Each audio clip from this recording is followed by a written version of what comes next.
Hello everybody, Conscientious Reefer here. In today's video, we're going to be going to Reef Palooza, California 2025. I'm really looking forward to going, been looking forward to going for a while now. And there's a couple things on the agenda I really like to pick up. First of all, being a nice pair of true per kilo clowns. I've had a little bit of a hard time finding them where I live. I know they do have them. I actually got some clownfish last time when I was at Reef Palooza. Ended up losing that pair, so I really hope I can find a really nice pair over there, either at Reef Palooza or at some stores. I know a couple stores that usually tend to carry those clowns. So that's the main thing, and I also really want a clam. I have a nice open spot in the sand bed right there. I think a clam would go perfectly over there. And then, of course, you got to get some nice acros. That spot right there is looking a little bare, so I want to get some pretty nice acros and put them over there. And then I do also want to get another type of A-can to complement this blue one I have. And then, a fin brain euphyllia, either a hammer or octospawn. And then maybe some sort of Goni or alveopora in this side. I'm not really sure. This tank's pretty full, but if you look hard enough, you can always find more room. But enough about that. I'll see you at Reef Palooza.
Alright, so it's been a couple days since I've got back from Reef Palooza.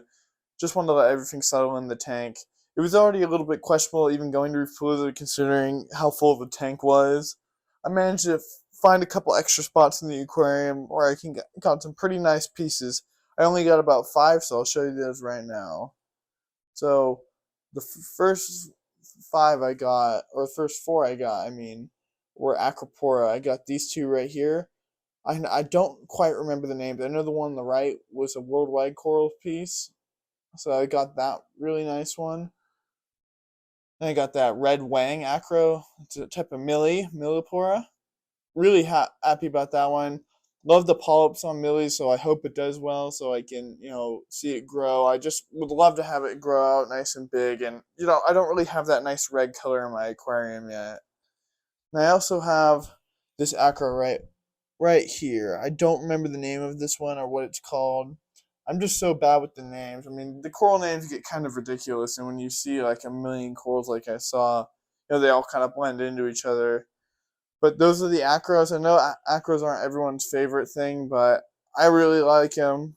I like the challenge and the difficulty of keeping them. So those are the 4 acros I got, and I was able to get one acan or Micromusa lordhoensis. It was a rainbow acan. The vendor who I bought it from said it was fully aquacultured because the wild ones tend to lose their color and just become orange or red.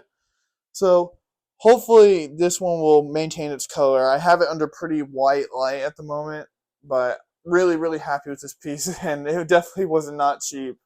But I ended up going to Reef Palooza on the second day, so I probably got some better deals than I would have on the first day. First day, better selection. Second day, better deals. But I only got those 5. But as you saw at the beginning of the video, there was a couple of other things I wanted to get. I wanted to buy a clam, and I wanted to buy my true percula clownfish. And I wasn't able to find either of those. I will say this Reef Palooza, the selection was definitely worse than the previous years. I've gone to the past 3 Reef Paloozas, and the selection was better all of those years. Second day or first day, it doesn't matter. Like the clam selection was not very good. I was planning on buying a clam from Clam Mania, and I don't know if they sold a lot in the first day, and they only had like 1 tank up, but they only had 1 tank left, and all the clams were a little too big, so I didn't end up getting any of them. But the clam selection was way worse. The previous year, there was just so many clams for sale, but there really wasn't a whole lot and a whole good selection for me to choose from. I could just be being picky, but I did notice the selection of clams wasn't quite as good. And the clownfish selection, last year they had like a huge tank full of clownfish, and I think there was like 2 vendors who were selling just a huge selection of clownfish. But this year, didn't really, see a whole lot of clownfish. Mainly just a couple designer pairs, but not anything crazy like that. So I will say I am a little bit disappointed, and I don't know if I just haven't noticed this or if I'm just noticing it this year, but it seemed most of the vendors ended up carrying the same stuff like torches, hammers, zoas, and then you got the occasional acro vendor, but you didn't really see any like crazy like unique corals. You saw some neat unique like torches and stuff, but like nothing like you haven't not seen before, like a different type of coral. Like all the same, like the meat corals, like the Trichophilias, the Scullies, the Lobophilias, a lot of those meat corals, the torches, Euphilia, Fimbrian Euphilia, those type of things, and then the occasional nice acros. But yeah, every vendor seemed to have the same type of corals, and I get it. You gotta have what sells well, and all those corals are really popular and really trendy right now at the moment. But it seemed like there was a distinct lack of diversity that wasn't there in the previous years. But there was still a great selection on the second day. So I'm overall really happy with my haul. I'm really happy about these acros and stuff I got. I also got this little magnetic, like little rock that you put on the back of your aquarium, just one side down there, and then the others obviously in the tank. Both are in water, and that was nice. I got it for around $40, and it allowed me to get 2 more corals, so I am happy with that. But like I said, I'm happy with my, corals I ended up taking home. Just a little disappointed by the lack of diversity, just a little bit. But had an amazing time still. But yeah, that'll be it for today's video. If you guys enjoyed this video, please make sure to like and subscribe. It just shows me that you appreciate the content I'm making and want to see more. But until then, see ya.